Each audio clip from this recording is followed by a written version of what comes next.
Yaşat fondu Naxçıvanda şəhid övladları üçün növbəti qış düşərgəsi təşkil edib.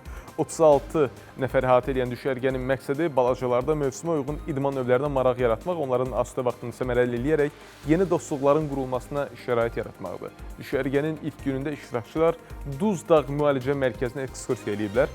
Növbəti günlərdə isə onlar Ağbulaq İstirahət Mərkəzində xizək təlimlərinə, əyləncələrə qatılıblar. Əvvəl mən xizək sürməyi bilmirdim, amma burada müəllimlər sağ olsun bizə çox yaxşı xizək sürməyi öyrətdi. Böyle düşərgələr davam eləyir, biz də tez-tez bura gələrik.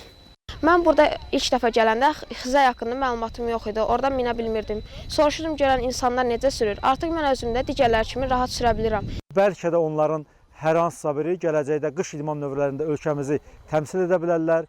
Bu, eyni zamanda sosial bir layihədir, onların yeni dostluqlarının qazanılmasına, dünya görüşünün inkişaf etməsində öz töhfəsini verir.